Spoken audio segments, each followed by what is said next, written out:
c'est le retour de la pluie, et peut-être avec le retour au temps plus calme, au repos intérieur, mais aussi à la solitude.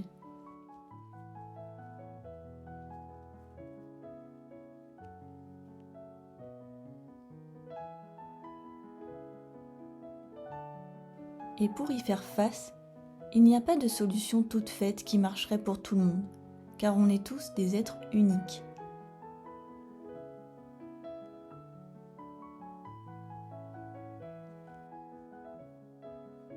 C'est plutôt des petites potions magiques à fabriquer soi-même, des remèdes dispersés ici et là.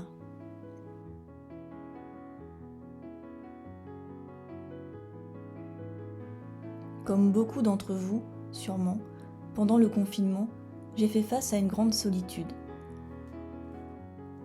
Et c'est à ce moment-là que j'ai commencé à me pencher sur ce sentiment de vide qui m'envahissait chaque journée.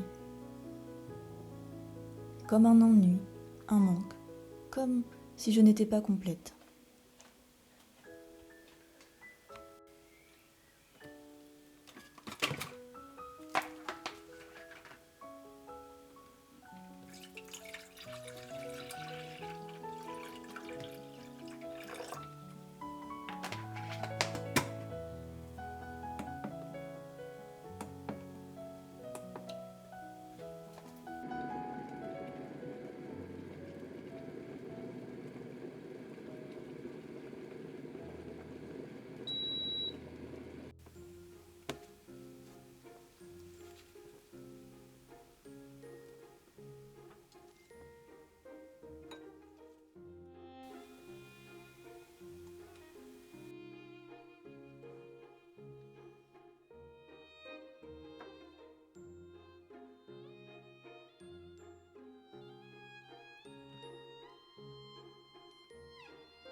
Je vais vous partager 3 conseils que l'on m'a donnés à ce moment-là. Le premier, c'est de penser à toutes les autres personnes qui sont seules. De les imaginer, peut-être chez elles, ou entourées quelque part mais se sentant quand même isolées.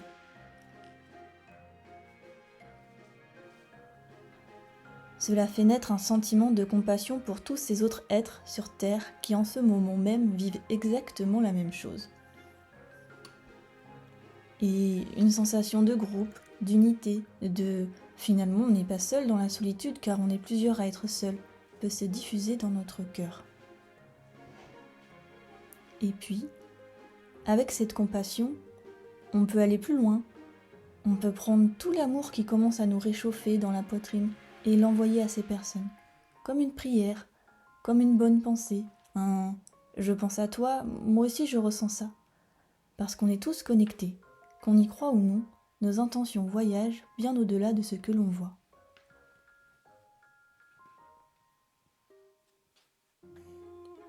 Un jour, je me sentais si seule et je n'arrivais même plus à me connecter aux autres, prise dans l'étau de ma propre peine. Alors j'ai demandé à un ami comment il faisait pour ne plus se sentir seul.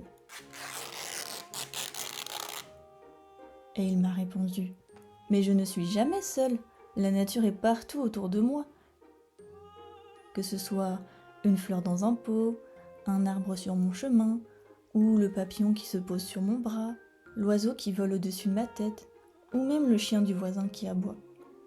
C'est le deuxième précieux conseil qui m'a aidé à sortir de la solitude. Me connecter à la nature, me sentir faisant partie pleinement d'elle, comme si j'étais son enfant et qu'elle était ma famille. Chaque être, chaque plante, ils ont tous cette même énergie qui circule en nous.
Le troisième conseil, vous le connaissez sûrement déjà.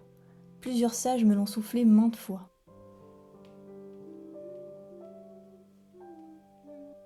Sois ton propre ami. Apprécie ta compagnie. Deviens ton meilleur ami. Crée-toi des souvenirs avec toi-même. Donne-toi l'amour dont tu as besoin.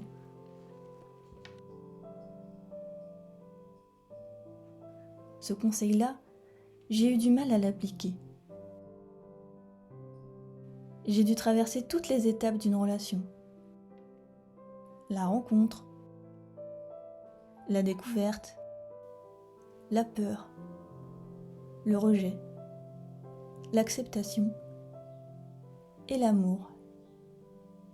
Et puis finalement, la libération.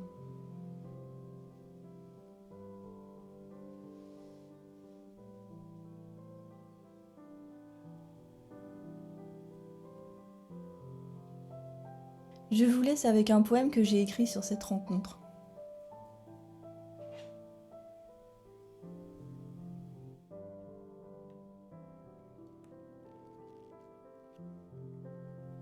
Passer du temps avec toi-même peut te rendre profondément heureux.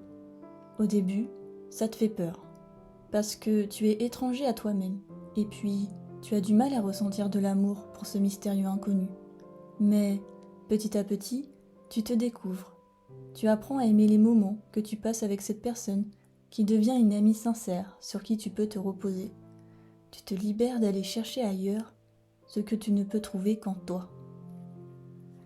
J'espère que ce poème vous a plu et je vous dis à bientôt les escargots.